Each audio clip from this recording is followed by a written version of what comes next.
အာနာရှိယုံနဲ့ငင်းချမ်းရေးကိုတိဆောက်နိုင်သလားအရင်စိတ်ဝင်စားစရာကောင်းတဲ့မိကုံပေါ့နော်ဒီဟာကိုကျွန်မဥပမာတစ်ခုနဲ့စချင်ပါတယ်အုတ်နံရံတစ်ခုအက်ကွဲနေတယ်အဲ့ခါမှာဆိုရင်ကျွန်မသူ့ကိုပြုတ်ပြင်ချင်စောနဲ့အပြင်ဖက်ကိုစီနဲ့တုပ်လိုက်တယ်အပြင်ဖက်ကနေကြည့်ရမယ်ဆိုရင်အရန်လာပပြီးတော့ဆွဲဆောင်မှုရှိတဲ့အုတ်နံရံတစ်ခုပေါ့နော်ဒါပေမဲ့မကြပါဘူးသူကပြိုကျသွားတယ်ဒါဘာကြောက်လဲမေးစရာရှိတယ်ဒါပေမဲ့ရှင်းရှင်းလေးပါပဲဘာလို့လဲဆိုတော့အတွင်းဖက်ကအဲ့ကွဲနေတဲ့အရာကိုကျမတို့တတိချာမပြုတ်ပြင်ရသေးတဲ့အတွက်ကြောင့်မလို့သူကအလွယ်တကူပြန်နေပြီးတော့ပြိုကျသွားတာပဲဖြစ်တယ်ကျမတို့နေထိုင်တဲ့လူမှုတိုင်းဝိုင်းရလေဒီလိုပါပဲကျမတို့အပြင်ဖက်ကနေကြည့်ရင်ဒီတိုင်းဝိုင်းကအရန်ငင်းချမ်းအရန်တိတ်ဆိတ်တာပဲဆိုပြီးတော့ကျမတို့ပြောတယ်ပေါ့နော်ဒါပေမဲ့တိတ်ဆိတ်တိုင်းငင်းချမ်းတယ်လို့ကျမတို့သတ်မှတ်လို့မရပါဘူးဘာလို့လဲဆိုတော့အတိုင်းဝိုင်းအတွင်းထဲမှာမကျေနပ်မှုတွေအချင်းချင်းမယုံကြည်မှုတွေမကူတာရသေးတဲ့ဒဏ်ရာဟောင်းတွေရှိနေသေးလို့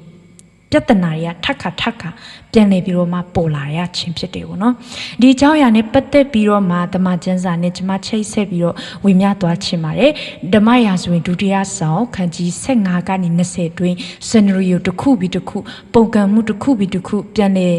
ပြုပြင်ခြင်းတစ်ခုပြီးတစ်ခုကိုကျမတို့တွေ့ရှိရတာဖြစ်တယ်ပေါ့နော်ဆိုတော့ပထမဆုံးတစ်ခုအနေနဲ့ဓမ္မရာဆိုရင်ဒုတိယဆောင်အခန်းကြီး15ကနေ18မှာဆိုရင်အဗရှလုံရဲ့ပုံကံမှုကျမတို့တွေ့ရှိရတယ်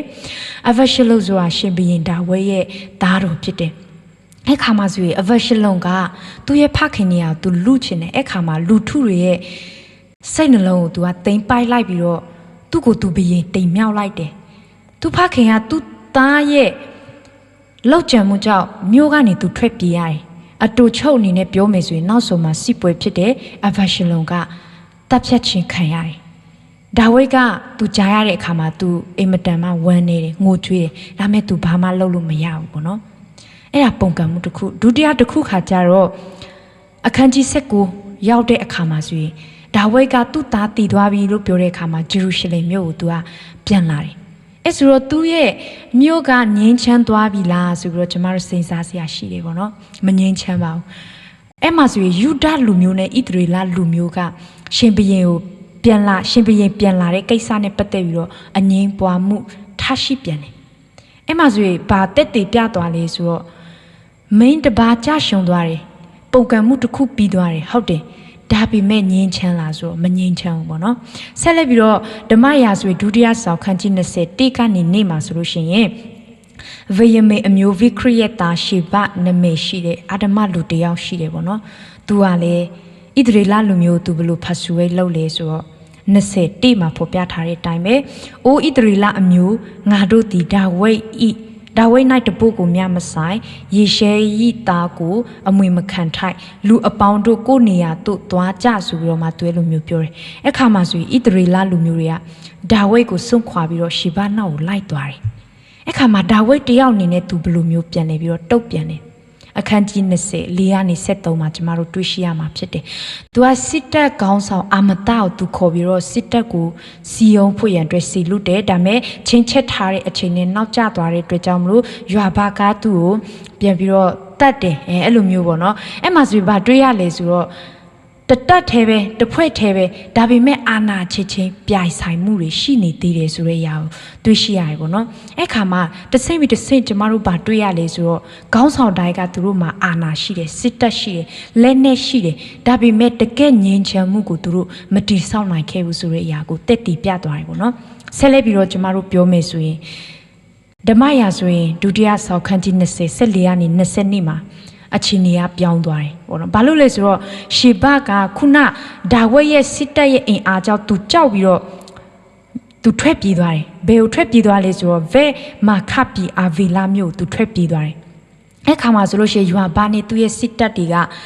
အာဗီလာမြို့ယူကိုဝိုင်းပြီးတော့မြို့ယူဖြိုချပြီးတော့ရွာဘက်ကိုတဖို့ရန်အတွက်သူတို့လှုပ်ဆောင်နေကြတယ်ဆိုတာတွေ့ရှိရတယ်။အဲ့ခါမှာဆိုရင်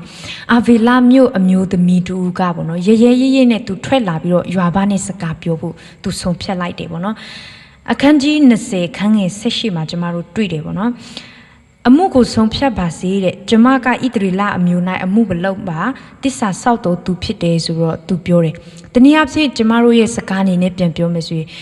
သင်တို့ကမြို့တစ်မြို့လုံးကို ဘာကြောင့်ဖြစ်စီချင်တာလဲပေါ့နော်အဲ့ခါမှာဆိုရင်ရွာဘာပြန်ပြောလဲဆိုတော့မြို့ကိုမဖြစ်စီချင်ပါဘူးကျွန်တော်တို့လိုတာရှီဘာရဲ့အသက်ပေါ့နော်အဲ့ခါမှာဆိုရင် तू ကဒီမျိုးသမီးကပညာရှိတဲ့အတိုင်းပဲသူ့ရဲ့မြို့သားတွေစီကို तू ပြန်နေပြီးတော့တိုင်ပင်ဆွေးနွေးပြီးတော့ရှီဘာရဲ့ဦးခေါင်းကိုဖြတ်လိုက်တယ်ရွာဘာရှိကို तू သွားပေးလိုက်တယ်အဲ့ခါမှာရွာဘာတဘိုးမှုတ်ပြီးတော့မှစိန်နွဲတယ်ပြီးတော့သူတို့ရဲ့မြို့ကိုသူတို့ပြန်သွားတယ်အဲ့လိုမျိုးကျွန်မတို့တွေ့ရှိရတယ်ပေါ့နော်အဲ့ခါမှာဒီအမျိုးသမီးကသူ့မှာအာဏာမရှိပါဘူးဂုံပကာဒနာတွေလည်းမရှိဘူးလက်နဲ့တွေလည်းမရှိပါဘူးဒါပေမဲ့သူ့ရဲ့ခေါင်းဆောင်နိုင်မှုသူ့ရဲ့ပညာရှိတဲ့စကားသူ့ရဲ့ပညာရှိတဲ့ဆုံးဖြတ်ချက်ကြောင့်မြို့တစ်မြို့လုံးကိုသူကကယ်တင်နိုင်ခဲ့တယ်ဆိုတဲ့အရာတက်တည်ပြသွားတယ်ပေါ့နော်ပြီးတော့ငြိမ်းချမ်းမှုကိုသူတည်ဆောက်နိုင်ခဲ့တယ်ဆိုတဲ့အရာကိုတွေ့ရှိရတယ်ဒါကြောင့်မလို့ဒီရဲ့ဗာပြောချင်တာလေးဆိုတော့ရန်သူကိုကျမတို့အနိုင်ယူနိုင်ပြီမဲ့ရန်သူဓာတ်ရဲ့နှလုံးသားကိုကျမတို့အနိုင်ယူလို့မရနိုင်ပါဘူးစစ်ပွဲကိုကျမတို့တိုက်အောင်လှုပ်သွားနိုင်တယ်စစ်ပွဲကိုကျမတို့နိုင်တယ်ဒါပေမဲ့ဒဏ်ရာတွေကိုကျမတို့မကုသဘူးဆိုလို့ရှိရင်ပဋိပက္ခတွေကဆက်လက်ပြီးတော့မှဖြစ်ပွားနေအောင်မှာပဲအဲ့ဒီအရာပေါ့နော်ဒါကြောင့်မလို့တကယ်ခေါင်းဆောင်မှုအစစ်အမှန်ဆိုတာကသူတို့ရဲ့အာဏာတစ်ခုတည်းကိုအားကိုးတာမဟုတ်ဘူးပေါ့နော်ပြန်လေသိမ့်မြတ်ခြင်းကိုတိဆောက်နိုင်တဲ့သူဖြစ်ရမယ်ဆိုတဲ့အရာကိုတွေးရှိရတယ်ပေါ့နော်ဒါကြောင့်မလို့ဒီကနေ့ကျမတို့ရဲ့မိသားစုအသိန်းတော်အဖွဲ့အစည်းဒါမှမဟုတ်ကျမတို့ရဲ့နိုင်ငံဟာဆိုလို့ရှိရင်လေအာဏာတစ်ခုတည်းနဲ့ကျမတို့စူးစမ်းပြီးတော့ငြိမ်းချမ်းမှုကိုတိဆောက်နေတာလားကျမတို့ပြန်နေပြီးတော့စဉ်းစားဖို့ရန်အတွက်လိုအပ်တယ်ပေါ့နော်တကယ်ငြိမ်းချမ်းရေးဆိုတာကအနိုင်ယူခြင်းကနေအစပြုတာမဟုတ်ဘူးအမှန်တရားကိုနားထောင်ရဲတဲ့ခေါင်းဆောင်တူရဲ့တတ္တိပြီးတော့ဒဏ်ရာတွေကိုကုသ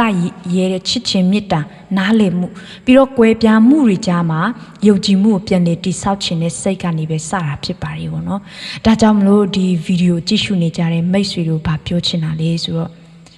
အာနာရှိမှကျမတို့ငြိမ်းချမ်းရေးတည်ဆောက်နိုင်တာမဟုတ်ပါဘူးဘာလဲဆိုလို့ရှိရင်အချင်းချင်းနားလည်မှုအချင်းချင်းကူညီဖေးမမှု